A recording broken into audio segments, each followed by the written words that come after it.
দেখুন, আমাদের সর্বভারতীয় সহসভাপতি জয়প্রকাশ মজুমদার মহাশয় রাজ্য সভাপতি আজকে এসেছিলেন।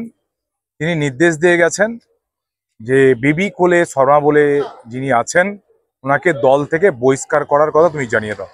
তো রাজ্য সভাপতির নির্দেশে বেবি কোলে শর্মাকে তৃণমূল কংগ্রেস থেকে বহিষ্কার করা হলো। দেখুন, আমি প্রথম দিন থেকে একটা জিনিস আপনাদেরকে বলবো। প্রথম দিন এই কর্মকাণ্ডের পরে আমি আমার ফেসবুক পোস্টে আমার একজন জেলা সভাপতি হয়েছে আমাদের দল যে জিরো টলারেন্স নিয়ে কাজ করছে সেই দিকে তাকিয়ে আমি সেদিনই বলেছিলাম যে দৃষ্টান্তমূলক শাস্তি চাই এবং বলেছিলাম যে নিন্দনীয় অপরাধ। সেই বক্তব্যকেই দল কি বলবো মানে মান্যতা দিয়েছেন এবং বেবি কোলে শর্মা যে অশোভনীয় কাজ করেছেন, যে নিন্দনীয় কাজ করেছেন, তার শাস্তি হিসাবে তাকে দল থেকে বহিষ্কার করা হলো। আমার কাছে কোনো কিছু সকাজের কোনো কাগজ নেই। দাদা বলছি, অনেক সময় দেখা যায় যে বিভিন্ন সমাজ মাধ্যমে আপনাদের কর্মীরা অনেক দলের বিরুদ্ধে কথা বলে, সেক্ষেত্রে কিছু বার্তা দিয়েছেন? দেখুন, আমি একটা কথা বলি, রাজ্য সভাপতি যা আমাকে নির্দেশ দেবেন এটাই মানতে হবে, এটাই দলের সিস্টেম।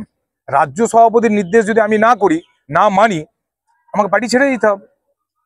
একইভাবে জেলা সভাপতির চোখ দিয়ে দল যখন তার জেলাকে দেখতে চাইছে, তখন জেলা সভাপতি রাজ্য থেকে যার নির্দেশ দেয় সেই নির্দেশটাই ব্লক স্তরে নামায়, সেই নির্দেশটাই বুথ স্তরে নামায়, সেই নির্দেশটাই অঞ্চল স্তরে নামায়।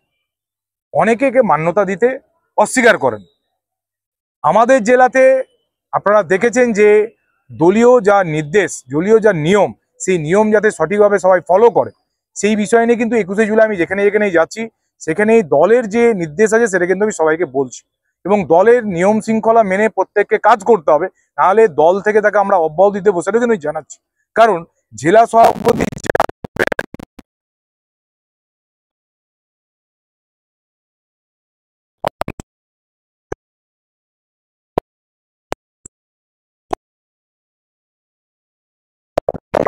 একুশে জুলাই স্লোগান রেখেছি, জানতে হবে, বুঝতে হবে, যেতে হবে। দলকে জানুন, দলকে বুঝুন। এই দলের অনেক ইতিহাস আছে, নেত্রী সংগ্রামের ইতিহাস, লড়াইয়ের ইতিহাস। তাকে রক্তাক্ত করা হয়েছে, তাকে আঘাতপ্রাপ্ত করে মেরে ফেলার চেষ্টা হয়েছে। জানে না দল আজকে ক্ষমতা আছে, ক্ষমতাকে কেন্দ্রবিন্দু করে অনেকে আমাদের দল আসতে চাইছে, অনেক দল করছে, কিন্তু দলের যদি তারা ইতিহাস না জানে তাহলে তারা কি হবে, প্রতি পদে পদে দলকে বিপদে ফেলবে। তারই একটা দেখলেন আপনারা এই বেবি কোলে শর্মা। স্বভাবতই দলীয় রাজ্যের সভাপতির নির্দেশে আজকে ওনাকে বহিষ্কার করা হলো এবং এই বহিষ্কারের মধ্য দিয়ে সবাইকে বার্তা দেওয়া হলো যে দলকে কেউ যদি ছোট করার চেষ্টা করে, যদি দলের যদি দল, আমি বারবার বলছি দল আছে বলে সবাই আছে, দলকে কেউ ছোট করবেন না।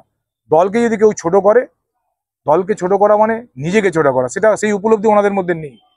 সেই কারণে আমি সবার কাছে বলবো, আপনাদের এই মিডিয়ার মধ্য দিয়ে, দলকে কেউ ছোট করবেন না, আর দলীয় যে শৃঙ্খলা সেটা মেনে চলুন এবং দলের যে মর্যাদার জায়গাটা আছে প্রত্যেককে সম্মান দিয়ে কাজ করুন। সবাই সম্মান চায়, খুব কম সংখ্যক মানুষ আছে যারা পাওয়ারকে ভালোবাসে, বেশিরভাগ মানুষ কিন্তু দলকে ভালোবেসে, নেত্রীকে ভালোবেসে এবং আজকে আমাদের সকলের প্রিয় নেতা অভিষেক বন্দ্যোপাধ্যায়কে দেখে আজকে দল করছে।